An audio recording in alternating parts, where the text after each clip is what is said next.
Oh, I forgot. I forgot to think about a weird thing to say to you at the beginning That's of all the right. show. Well, Daniel, I can go with sonic batteries to power, turbines to speed, to the Batmobile. Also, I was thinking you were going to do a Doctor Who thing because like Sonic engines, Sonic screwdriver. But yeah, Batmobile is also very good. I'm not wearing my Batman t-shirt today. I should have. No, I'm Hey tempted Dave. to tilt the camera Adam West style for YouTube, but How's it going? yeah, pretty good, Daniel. That's a few days after Dub Dub, and that's an interesting week, actually, just seeing what's coming out. Oh yeah, totally. Like I'm not 100% on top of everything, but the things I've Yep. seen are really fascinating and interesting. We can totally talk about it. First of all, Yeah, for let's do an sure. intro though. Hey, welcome to Waiting for Review, a show about the majestic indie developer lifestyle. Join your scintillating hosts, Dave and Daniel, that's me, and let's hear about a tiny slice of their thrilling lives. Join us while waiting for review. Ha! We made the intro early this time. We did. You got to keep me on my toes. Yeah, like just keep it fresh, keep it different, you know. Yeah, yeah, totally. Anyway, I don't think we want to talk about every single thing there about WWDC. Or if we do, like I'm kind of unprepared for that Same. because I haven't done any homework. But we can talk about like things that especially like caught our attention. I want to say, how do you like that? What's a thing Yeah, that really like caught you, like they really stuck with you from WWDC? that's a very good question. I think number one for me, so we've talked enough on this show and outside of this show about my sort of general cynicism for AI and LLMs and that side of stuff, right? And I'm skeptical, not about the utility of them, but just about the implementations, the privacy side, all of that. And I think the thing that struck me from this year's WWDC, obviously, this is where Apple are integrating all of this into the OS in one way or another. My cynicism sort of abated a little bit after I'd had a chance to think about Mm-hmm. it all. And I'm like, do you know what? Like, some of it's really not for me, but I think they've nailed the general security approach. Like, in terms of if you're gonna have it in an OS, if you're gonna integrate these things, have Apple done it in a reasonable way? And my answer to that is yeah, I think so. I'm actually kind of excited about the fact of like the bits where they are integrating this stuff.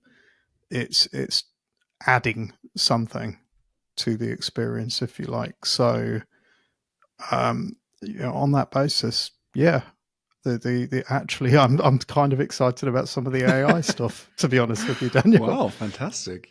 Yeah, Yeah. that is kind of congruent with how I'm feeling about the things as well. Like I love that that they are trying to run as much as possible of AI stuff or of AI models on device, Hmm. which is not something that is par for the course for other companies that do AI right now. And then you have a problem with like large server farms that use a lot of water and energy and stuff like that. But also you Yeah. just have a privacy problem. And of course, Apple like historically has been pretty good for privacy, which is mind blowing to me because like they are a very profit oriented company, but this is one of their principles that they Yep. seem reasonably good about keeping, which I really like. Um, Yeah. but yeah, like all the work that went into having models that not only fit into a phone, like size wise and processing wise, but then also like still being able to create like or get more or less good data out of it, and then also having these different I forgot the name they have. So AI models are usually made with a bunch of, let's say, layers. And Hmm.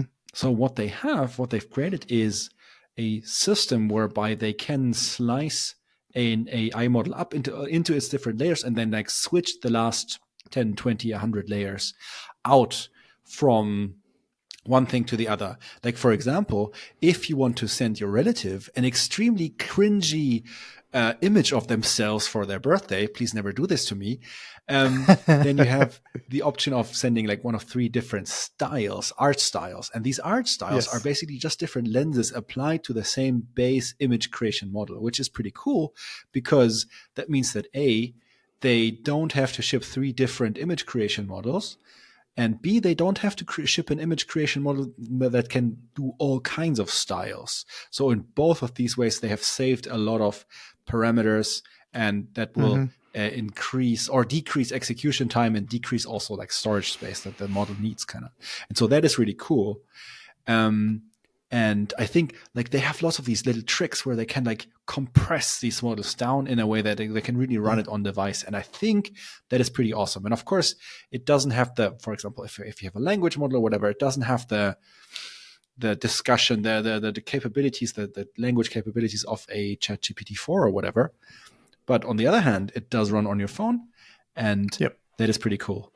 I have no clue how the thing is supposed to work with where they reach out to their own servers. I have I have a little bit of a clue, I want to say, but I think that's pretty. That seems like a lot of work for just for the privacy commitment, and I'm really surprised that a company like Apple would be like, okay, let's just build our own servers and have them be completely stateless, and also like commit to like privacy reviews and stuff like that, just so that this is a lot of overhead and work, just so that they can like keep their privacy promise, which I am very surprised at. Yeah, same. And I think it's not only a values driven thing, right? I think so for me, looking at the approach, there was a bit of me that looked at it and went, hey, that's kind of the Apple I recognize here. That's great. Right. And it fits with all of that. But there is a bit of a profit motive in the sense of it's a way of doing it that I would say only Apple can do in a lot of ways, right? I'm sure, other companies could give it a crack in this sort of a way, but it's such an Apple way of going about doing it as well, in terms of we now have the scale to do this, and they've had that scale for many years now, but they've got the power in terms of the financial backing to just go and do this. The other side of it is all the pieces that they've been putting together over the last few years with their own chips and everything else. It leads to enabling something like this, in a sense that of really making it work quite well. So everything we've seen about getting M devices into some of the cloud services and that sort of thing, this year there's been more of a Swift on server kind of mention around the edges here and there as well. I liked that. yeah. And it's like all these bits of the jigsaw puzzle come together and it lets them execute in this way. I've got to admire that, actually. There's a bit of me that sort of looked at it and went, yes, it's cool. And it's also such an Apple thing. Also, like all these engineers that used to work on the car stuff need to do something now. Exactly. And there they are piling into stateless cloud AI compute. I wouldn't be surprised. Like, this is out of thin air, but there was like half a year ago or so, there was like one of those, not even half a year, like 3-4 months ago, there was a story by Mark Gurman about the inner workings of the Apple Car. Like, someone basically, after the project was canceled, someone kind of blabbed. And one of the details in that story was that they were trying out a prototype of the car that was just a regular car, but it was about the self-driving capabilities. And then suddenly, like, a group of Apple Silicon engineers shows up, and they give them a box, and the box kind of replaces about 100 kilos of server hardware in the size of a Mac Studio. draws a lot of power, but has incredible processing capabilities and does all the AI things that they need, like in like a tenth of or hundredth of the power. And then they try it out, it works, and then they kind of take it back with them or something like that. Like it was a very ominous story, whatever. Right. But like, I mean, if they have such a thing, like that would be a perfect piece of hardware to kind of repurpose as, yeah, this is the AI server now. And what I also like about it, if this is true, then this also means that we're going to have more powerful M chips at some point that are more like workstation ready. And that's also a pretty nice thought. I'd like that. Yeah. Yeah, you can certainly see a story around a version of the Mac Studio or a Mac Pro even, where it's and these are exactly what we're using for our compute. So you can have a tiny slice of that Apple hardware. So yeah, like I say, I certainly don't want to turn around and say I think all of this is perfect, and they've absolutely nailed it, because obviously we've got to see. But I think the approach that they've got with all this stuff is actually about as good as we can get, in terms of the privacy balance and all of that. Also, I feel like I love that they're doing a lot of stuff with AI. And Apple have been doing that for a while now, where they don't really say, oh, this is AI. They just like, I don't know, they just like take slightly better photos somehow.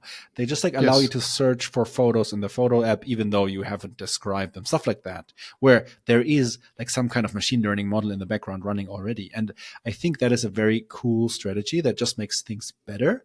And I love that they're continuing this, like in a way where like, for example, mail messages used to have like their just like first two lines of the email, like in the preview, in the list. But no, they have a summary, which is awesome. Like this is awesome, smart use of on-device AI. Same with like notifications that kind of summarize, or like notification entries that kind of summarize the individual notifications. Like, oh, the group chat kind of discussed the birthday present for 75 messages, and then they decided on just like, I don't know, giving wine. Yep. So that is really, really cool, actually. Yeah, also, for example, the stuff where they have these wallpapers made out of your images, but then they kind of remove the background and then kind of slide in the, like similar to the iPhone lock screens that we're already having like for at least a year now, but slightly better even, I think. Like the separation of like object from background is getting better. And so they can do more with that, which I really like. Like I love that effect. Yeah, same. It's an interesting one. I think if I think about it, the vibe I get with all of this is like Apple's approach is that they're trying to explain more about the feature itself rather than just saying we've slapped an AI sticker on it, so therefore it's better and it's shiny and new. It's more like so there's a whole load of things in the keynote where I'm looking and like you were just describing, it's a feature, it's a thing.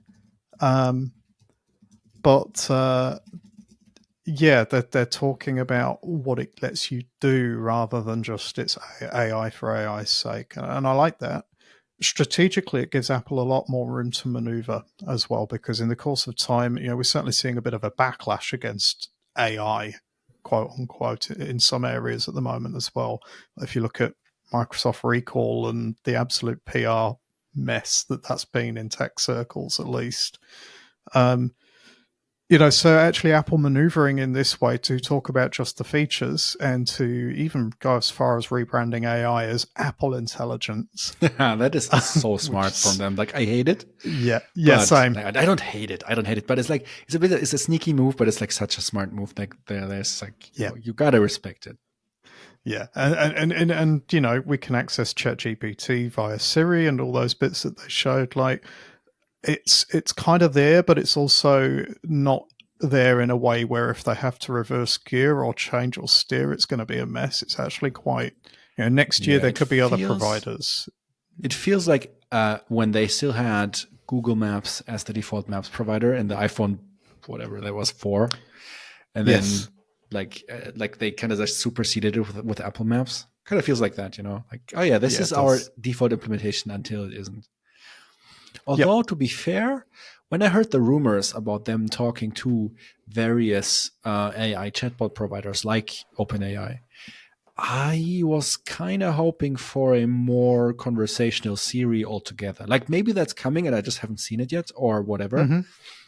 But I like the idea of having a Siri that is as good a conversationalist as at least like I don't know, like an earlier version of ChatGPT, like 3, let's say. Yep. That is actually really cool. Like I don't want to have like long conversations with Siri, but like if it like the more it is like the more Siri is powered by an LLM, or the more I can just like throw whatever I want at Siri and it will mostly understand me. Which right now, like me and my friends are always joking, like sometimes we will just like say at each other like that sound that Siri makes when it doesn't understand you. Like, Yep. Yep. Hmm? Or my kids joke with the I found some results on the web. Yeah, which is You can like, use your phone to look at them, yeah, and then you know, nothing arrives on your phone.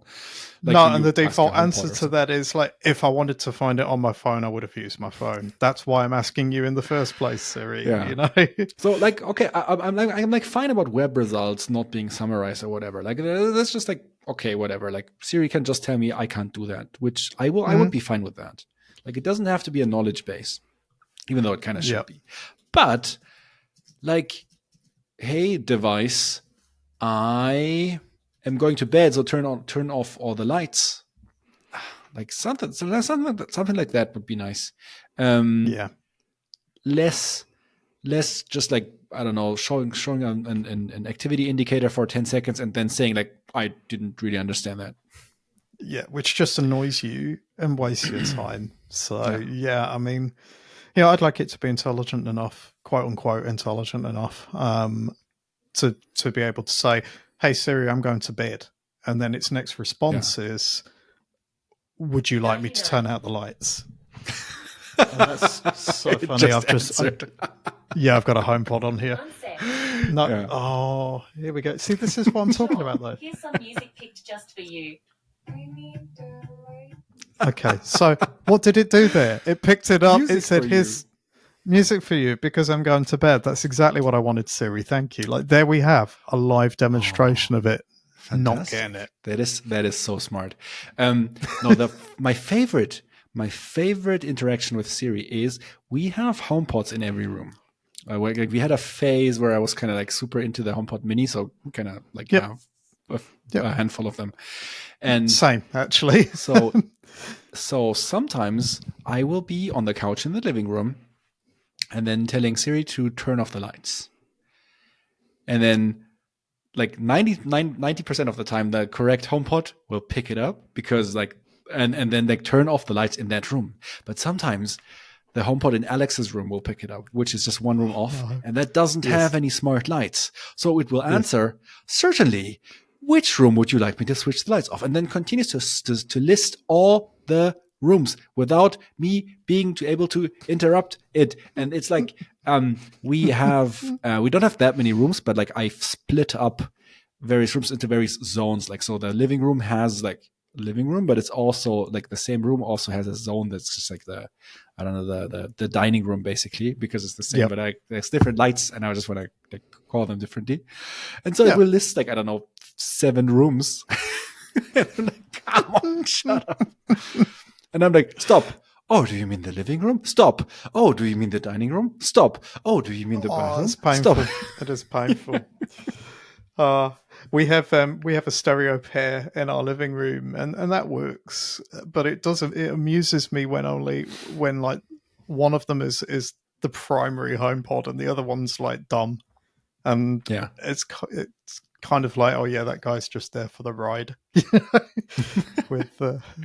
So anyway, I'm kind of like, in my fantasy world, the HomePods also get way smarter. But on the other hand, they don't have like the strongest of processors or SoCs, I guess. So I don't know if that would work with Apple's. What is that called actually? The server devices that also add like Apple Intelligence. Anyway, with those.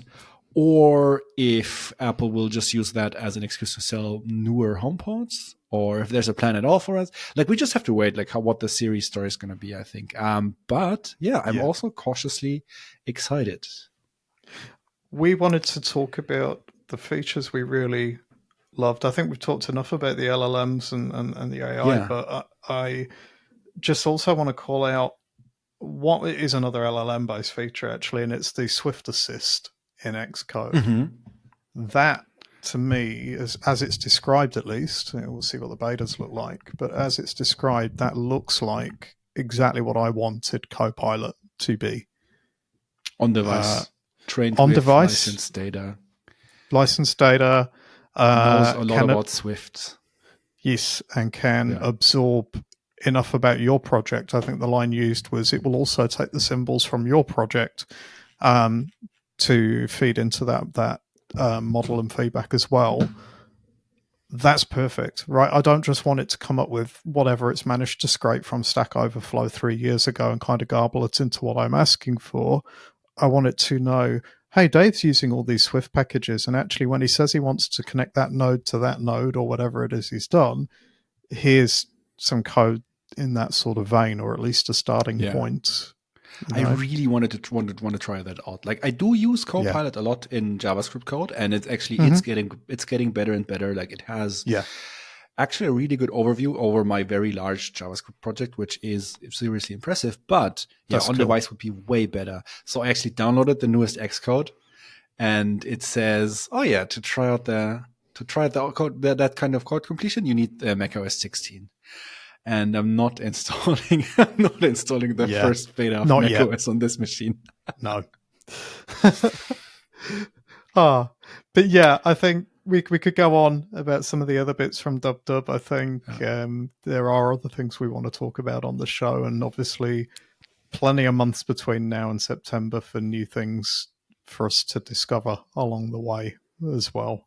That's the other. That is something I wanted to shout out. Actually, a couple of people who I know are, a couple of people that we know within the indie dev scene I've spoken with have said about that feeling of overwhelm in the WWDC week with so many things being announced and all the rest of it. It is something I want to just highlight. It's like, you've got time. It all gets announced this week. It's all thick and fast, but like, you can spend the next month, you could ignore it all the way up until sort of September time and just be across the highlights and still probably manage okay. Totally.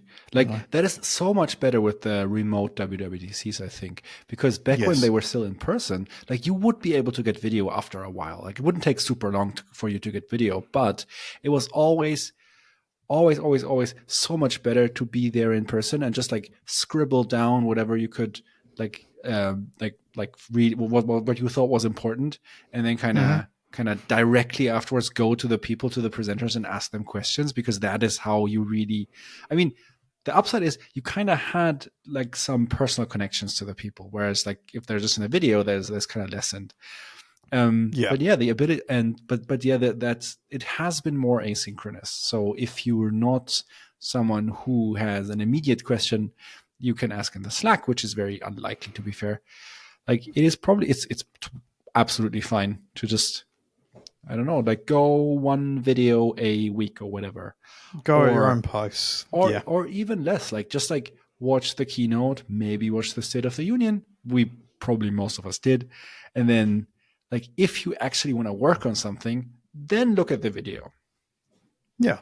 Or look at WWDC Notes, which is a friend's project about summarizing WWDC videos, which has been so incredibly helpful every now and then, because like sometimes you don't feel like scrubbing through the whole video or looking at the whole video transcript.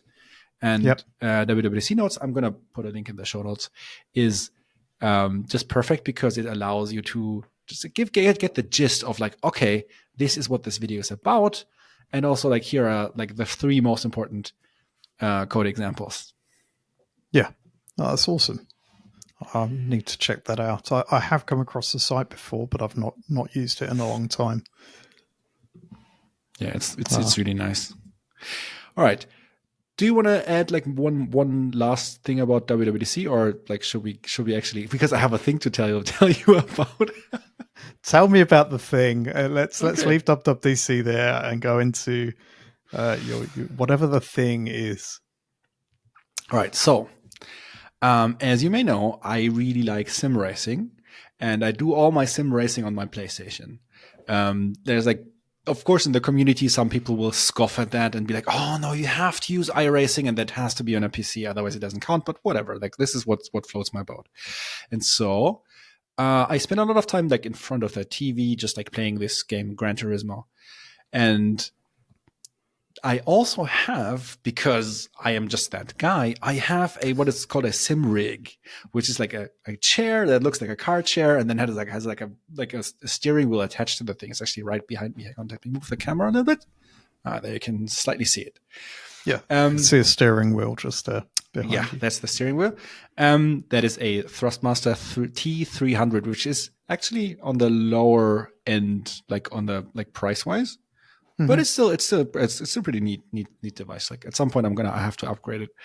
Anyway, I have a problem. I'm in my room, in my office, but the TV and the PlayStation are in the living room, which are like, I don't know, 3 rooms, like 2 rooms down, depending on how you count rooms. Like the HomePod thinks it's like 3 rooms. A few zones away. Right? So the SimRig chair is actually on a piece of cloth that allows it to glide over the wooden floors that we have. And so whenever I'm like, okay, I'm gonna use the steering wheel, whatever, I just have to grab the thing and because you're gonna drag it across the apartment, and then it kind of ends up in front of the PlayStation. I gotta like move the couch table away, and then there's like a tiny bit of fiddling with the cables and everything, like getting everything set up, and then can sit down and it's like, okay, now I can finally play. And then of course after you're done, you're gotta reverse the whole process because the thing doesn't fit in the living room without like all the time. It just barely fits, but like nothing will get through then. And so I've been thinking so much like, how can I change this situation? Like ages and ages ago, I actually had a projector in this room, and I would actually project the game, which was a previous game actually at that time. I would project it at a wall behind me. And that kind of worked, but it like you have to have a blank wall, and it like the quality was kind of shitty because like I don't know, the projector was not very good high quality, and also the wall is not completely even, and you can't do anything during the daytime. And like a proper projector would like be way expensive, and also you needed to have like a huge long cable. Anyway, so recently I've been thinking, what do I do? So recently I've kind of found myself playing with a controller all the time because like I just didn't want to drag the thing across the apartment, but that's also not so much fun, right? And so I thought about, can I buy another monitor and kind of like mount it on the sim rig, which is what some people do. Yeah. But a screen is like, I don't know, $300 ish maybe, if I get like not the most expensive one. And then the stand or the mounting point for this device is actually another $200 or so. And they're like $500 for a mediocre screen. I'm like, but then like I could should probably upgrade to a good screen that's like $700 or whatever. And with that kind of money, I was like, I could buy a PlayStation VR 2, which kind of solves the screen issue, right? And so I'm like, I could probably like the game completely, like it's one of the very, very few games that actually completely supports PSVR 2. And so I spent like a day or two, or an evening or two, like just watching YouTube videos of people reviewing Gran Turismo on PSVR 2, because I was like, okay, if I had a PSVR 2, I could just bring the PlayStation here, the VR here, and just like leave the sim rig that's just in the corner here, right? Yeah. And after a while, I noticed every single video on YouTube that I found about PSVR 2 in general, but especially about racing, like this racing game, like every single video was about first impressions. Like I could not find a single video about someone who says, "Oh yeah, I've been using this for a while and it's still great." Right. Yep. Like, and I follow a few Gran Turismo YouTubers because I am that guy, and they all play VR with a screen. Like it might be because they're YouTubers and they want you to see their face or whatever, but still, like if it gave you like a huge advantage, all the like the sim racers would probably use it, right? Yeah. Well, they'd be And so giving nods to saying, I'm on the screen right now, but normally I play in the VR rig, right? Because you'd hear you. And you'd see it, like sometimes people are just sharing their screen recordings, and you can like you see the difference because like the screen's kind of wobbling about if you're in VR, right? And so I'm like, okay, I'm not going to look for text articles. And text articles is the same. Like I find nothing, and I'm like, okay, this is strike one and or two, I don't know. And so I'm thinking I can rent one from Grover, which is like a hardware rental store for $40-50 a month, which I could try it out. But then I kind of realized that also I actually have a PSVR 1. And so I think to myself, it's in the basement. It's actually compatible with the PS5. Just the quality is not as good. But I'm thinking to myself, am I actually willing to go down to the basement, grab the box with the PSVR 1, bring it up and like set it up? And like my brain tells me, no, I don't want to do that.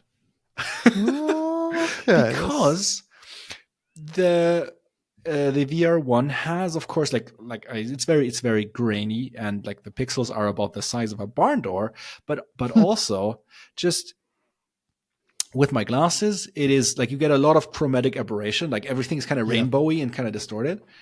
That's no fun. And also it's just the thing that I have with every VR headset, even the Vision Pro, which is just like, it feels kind of uncomfortable after a while.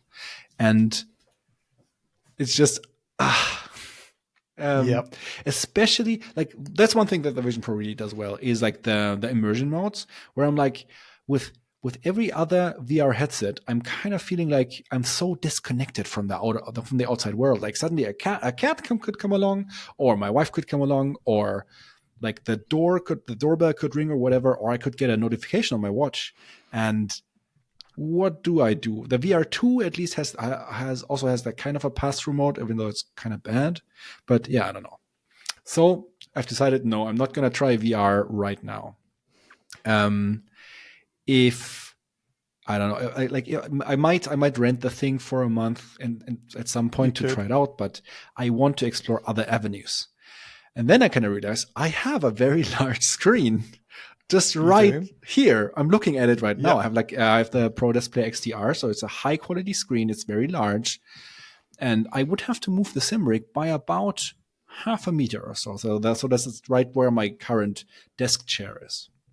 Yep. And it doesn't sound ideal because it is a bit too high up for the sim rig, because I'm kind of like down there, right? Yeah. And and like the angle might be wrong or whatever, but like I'm like, is it possible? Is it possible to send a signal from the PlayStation 5 to the Pro Display XDR? And so I kind of go on a internet search spree, and there are. And so I found like 4 devices, I think, 2 of which are duplicates. So I kind of found 3 distinct devices which claim to support that kind of thing. So HDMI input, and then output in basically like USB-C plug, but it's not USB-C, it's Thunderbolt. Mm-hmm.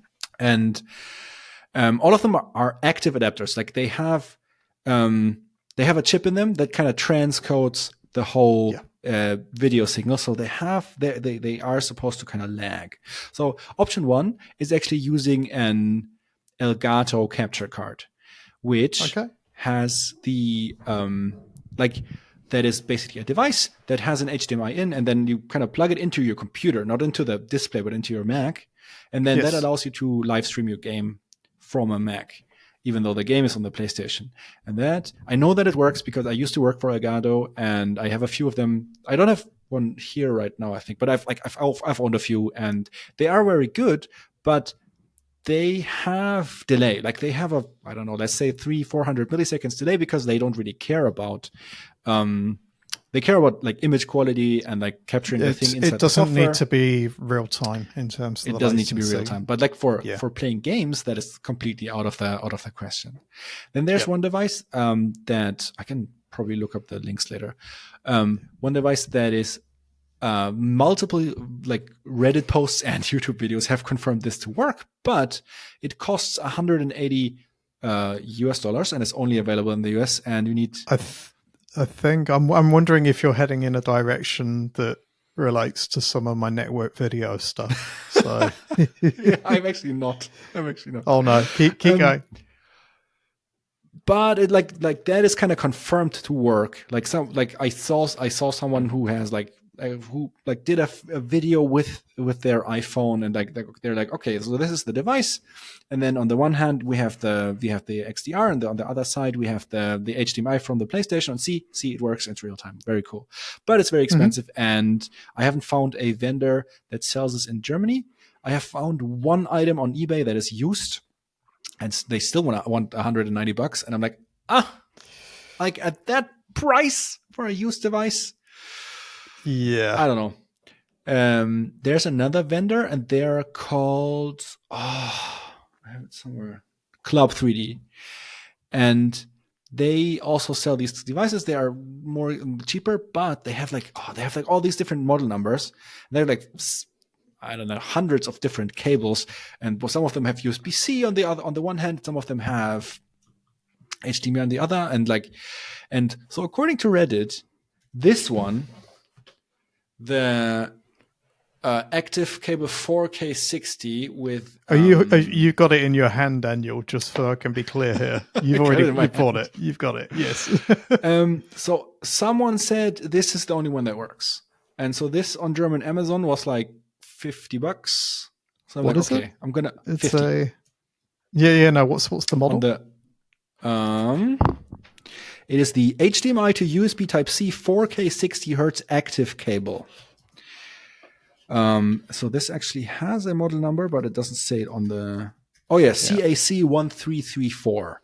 So someone said all the other CACs 1337, 1333, and 1335. Someone said they don't work, but this one does.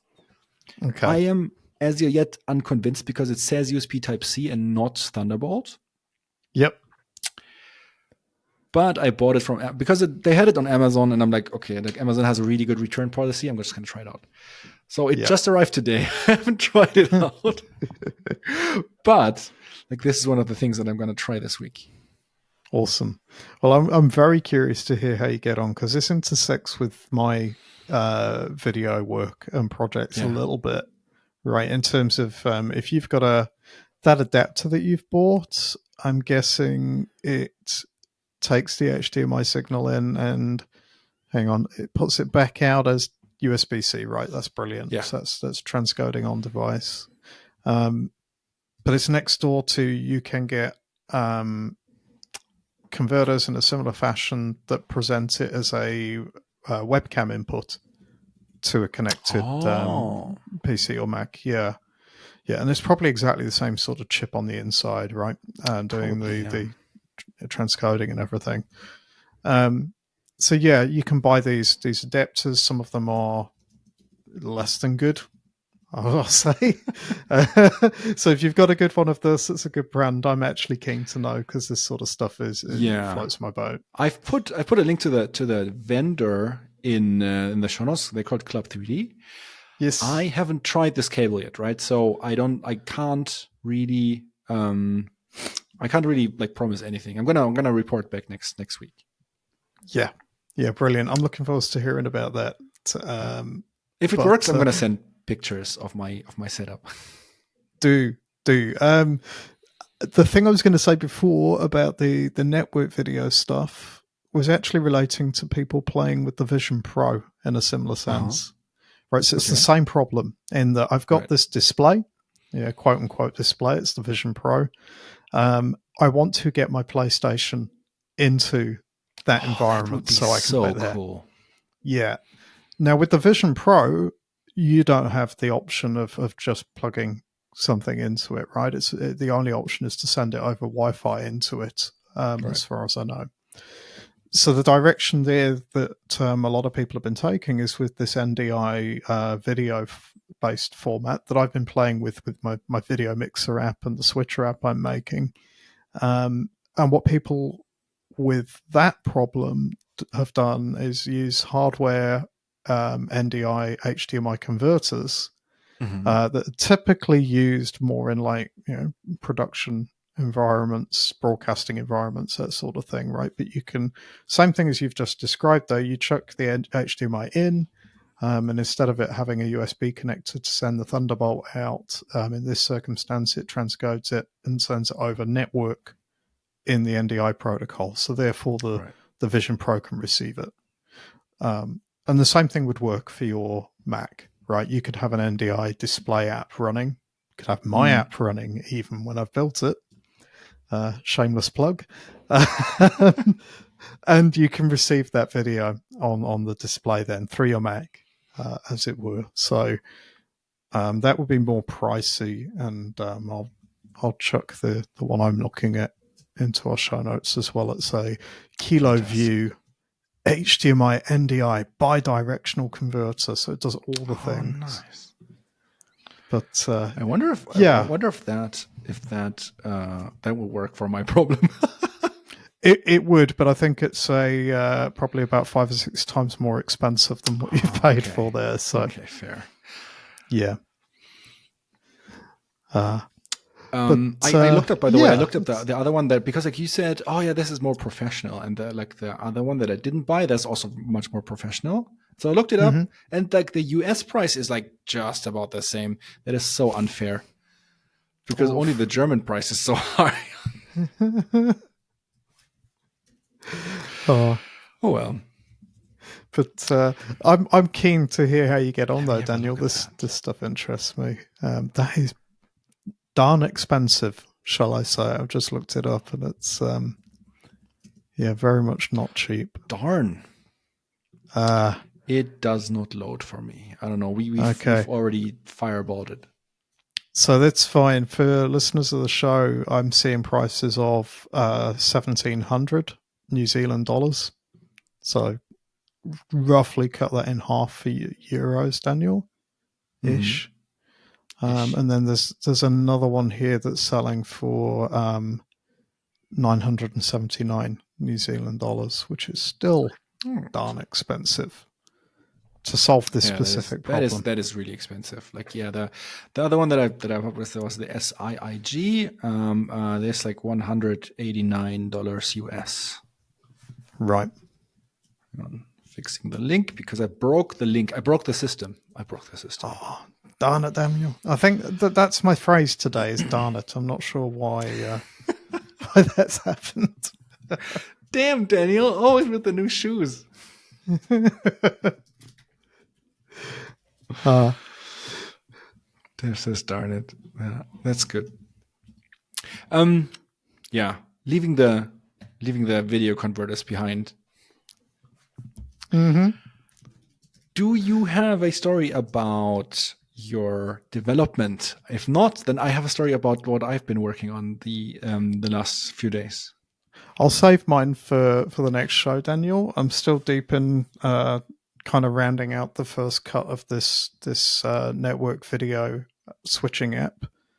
But we can talk more about that on the next show. Why isn't that called the old switcheroo, by the way? Oh, switcheroo, that could be the name. No, but it has to be the old switcheroo. No, it's got to be in this circumstance. It'll be the new switcheroo. It's the new. It will switcheroo. be. Yeah. Well, I'm in New Zealand and not Australia, so I feel like switcheroo would be a much more Australian kind of branding choice. What's the New Zealand? Is it switchereevy? No. I don't know. It's neither Australian nor New Zealand, but part of me wants to call it the switchy boy. But that has different connotations, Dave. oh no, yeah. Okay, let's move on very rapidly. Daniel, tell me about your development. Right. So, we've talked a lot about project management last time. And so I started implementing some of this. And one of the things, like I started to talk to people and like listening to them, like how they want to do it, like talk to like Lisa and talk to our contractors, stuff like that. And that is of course still ongoing. But one thing that I'm already seeing is that I really want to have our roadmap more public. Yeah. So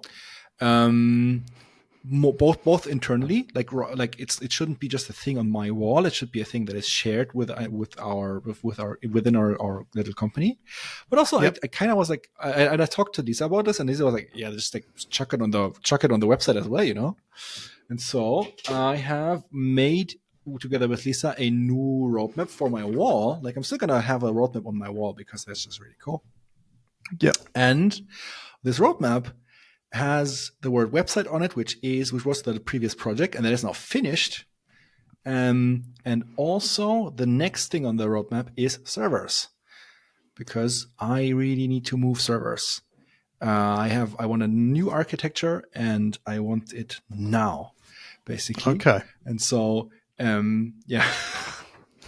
I love that. What's that? You've got one on your roadmap picture you were just holding up, like a sheet of A4 with a big text on it, and just off the bottom you've got one that's just AARRR. So it's just I'm gonna read it, because like if you're listening to this on audio, like it doesn't make sense. It's like, so first item is multi-org, that is like stroke through, because it's already implemented, and then it's website. The website is not finished content wise, but all the tech stuff is now done. Then it says servers. Servers is the server move. Then it says pricing, because we're going to have to update our pricing model at some point. Then it says SAN key, which are SAN key charts. There's a type of chart that shows you like navigation through different states. And then it says AARRR. And then it says metrics, which is basically metric kit. But AARRR is the Pirate Analytics Framework.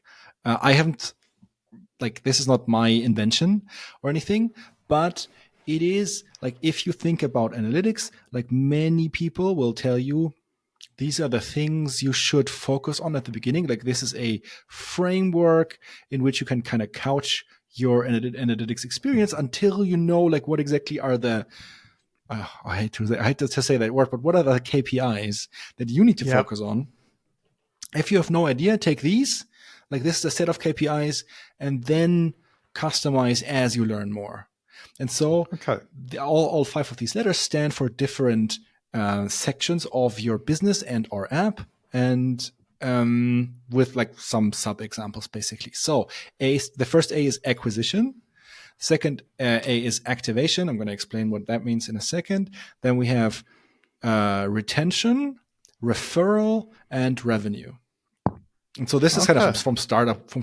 So some of these make more sense than others, but acquisition is pretty clear. Like how are actually people arriving? So interesting metrics from that would be, for example, website visitors or first app installs, and then also like signups if you have a signup based or stuff like that. That's a kind of acquisition, but also it could be conversion to paid, but probably that's like revenue.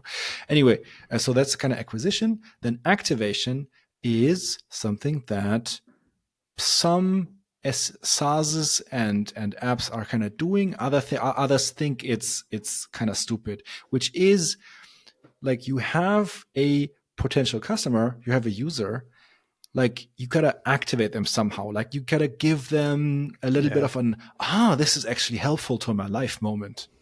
Like you gotta activate them somehow. Like you gotta make them post their first post on Mastodon. You gotta make them like like get some kind of value out of your application very, very quickly. So that's activation. Yeah. Then we have retention first. Like first one is retention. It's like, okay, you got to make them stay as your user for a while. Like you don't want to like have them bounce immediately after they like tried out your application. So you want to like how you're going to look at the fact that, I don't know, like that they can come back, right? Referral is, can you make people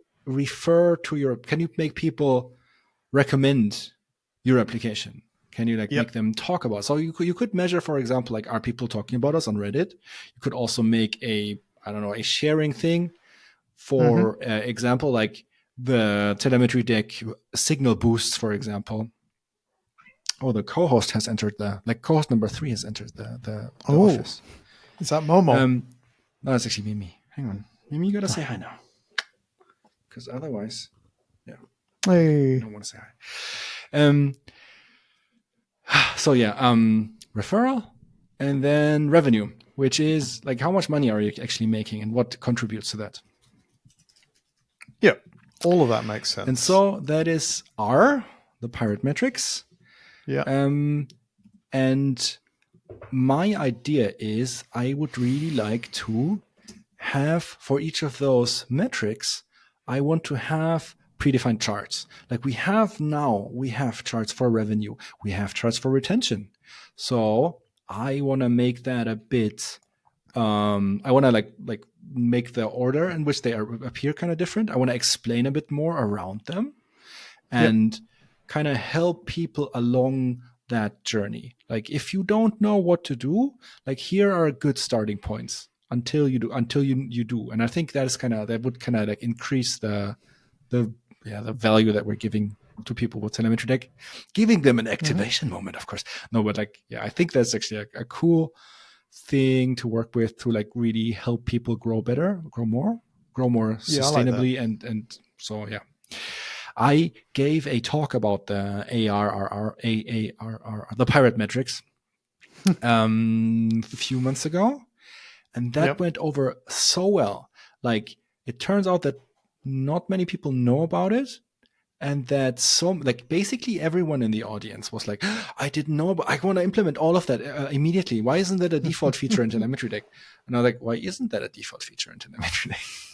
Yeah, it should be. Like, I like that because I just set up a new app for the I'm not going to call it that name again now, the NDI switcher app that I'm working on. I set up a new TelemetryDeck app for it so that I could wire in my settings menu and everything else as well, because I've got a settings menu. It fires off various signals when you navigate it. So as I brought that in, the first thing that happened is that all the hooks to the analytics didn't work. So I was like, cool, I just need to make a TelemetryDeck key and wire in an object for it to receive that. That's fine. And of course, when you do that right now, I get a blank app in my organization, as it were, for TelemetryDeck. That's fine. I think with a single chart maybe that sort of shows recent signals or something like that. You get the user numbers. I think you get retention, but that is completely empty because you have nothing to retain. Yep. You should get versions, like app versions, but that's also probably empty. And you should get, I don't know, languages, I think. Yeah. All of which is good information, but I think we can also order that a bit better. That's it. So having the R there, or at least clickable to activate me. Like, that's the other thing. You could provide it out of the box, or you could actually give the user a moment of like, turning them on is almost the first act of activation itself. Like, you've got a brand new app, we're here, but hit this button to get some sensible defaults, as it were. Yeah, that is also something to think about. Like, is that gonna be customizable Is that just going to be like a default dashboard, and then like, you just start with it, or is it like just hard coded? Hard coded is probably easier to do, but then of course it's hard coded, right? So yeah, there is a lot to think about on these. And so yeah, I've been creating. I've been like working on like refining that roadmap. I'm in the process of like trying to communicate that roadmap with all of our collaborators, and it feels actually really good. Like a few people are still like deep in WWDC mode, and so I'm just gonna wait until they resurface. Yep. And I can talk to them. But yeah, it is actually pretty cool. And so hang on, I can actually also send you the or put into the show note the link to the roadmap as it is linked to now. It's just a GitHub project. Like, everything is now a GitHub project for me. Like it's hopeless. That's cool though. I honestly, Daniel, like what you're saying here though is that your internal roadmap is now becoming your public technical roadmap as well. Yeah. And I love that, because it's a thing that I've always kind of believed, is that whatever your internal communication is as a team, as a leader, it should stand up to the scrutiny of being external as well. I'm not afraid of the scrutiny, really. Like I stand behind what we're trying to do, but sometimes, sometimes it feels like I really know what's the project that I want to work on in like 3 iterations, 4 iterations, whatever. But it is not like completely thought through. Like I don't know exactly what I want to do with it. And like if someone sees it, then they might have like a strong opinion about the direction or whatever. Hang on, Mimi, do not eat the cable. Do not eat the cable. You are not allowed to eat the cable. Oh no. And so then like it becomes a exercise in communication. You know what I mean? Like, hello, I haven't thought this through, but now I gotta kind of defend the idea, even though I haven't started working on it yet. And that's something I'm afraid of. Like that's never happened so far. So let's see how it goes. If you look at this roadmap, also, feel free to send in comments, but like be nice, please. I think it's you can still communicate that though, right? As in a sense of the roadmap is an expression of intent as much as anything else, and that actually the only things that are truly thought through to the depth that they really need to be are the things that are in progress or very next on the to-do list, right? And you can also communicate that to anybody asking you or trying to get into that technicality with you. Like that's item number 10 on the to-do list. We're not there yet. That's brilliant feedback, and I will incorporate some of that into the view we build. But it's fair to say I've not necessarily got into the depths of all of it yet. And so, I used the phrase "standing up to scrutiny" before. I think that's how I would stand up to that scrutiny, if you like, in your shoes. I would say, like, look, if it's next on the roadmap, if it's in progress already, obviously we've got a full depth of thinking about it. If it's all the way down the list, it's more of a like I say, an expression of intent. It's a signpost that we're going to go there. But I love it. I love the fact it's public. I can see what your thoughts are, and they're in order. They've got a number. Wait, is this actually world writable? That would be bad. Hang on. Is it what? Is it world writable? Like, do people actually? Can I change it? Can you add a new item? No, you can't. I don't think so. Cool. Yeah. like just let the internet just dictate the roadmap. Like, what could go wrong? Next thing we're developing is Featurey McFeature Face. I was going to go there. Telemetry McDeck Face.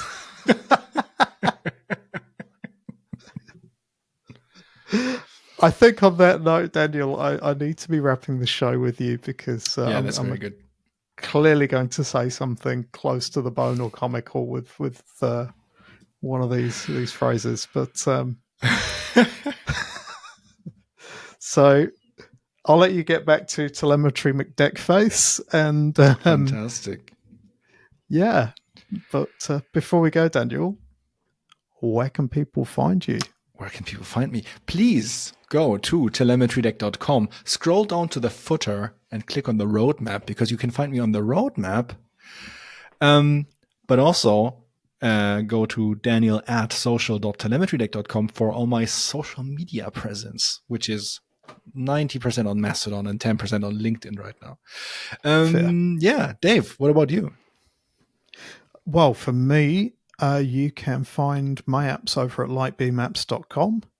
You can find me mostly, like yourself, over on the Fediverse on Mastodon at dave@social.lightbeamapps.com. And an exercise for the listener or viewer is you can also find me on LinkedIn. Have a go. Please add me to your professional network. Yes. Awesome. Thank you so much, everyone, for listening. Please rate us on iTunes and give us a thumbs up on the YouTube. Send us emails at contact@waitingforreview.com. And also, comment into whatever box is below this piece of content. Comment your favorite WWDC iOS 18 or macOS 16 feature. Yes. Engagement, activation, content. Fantastic. Have a great day, Dave. Wait. I have one more thing. Yes, it's linked in the show notes. There's an indie dev iOS orientated Discord server that we're in, and you can add us in there as well. So if you're not sure how to get in touch, go down the show notes of this show, either in YouTube or in your podcast reader, hit that invite into the Discord channel and come and say hello. Oh yeah, join us. Even I am slowly getting around to actually being there, and every now and then if I manage to launch Discord without it crashing my computer. Well, have a great day. Take care, Daniel. Bye. Bye.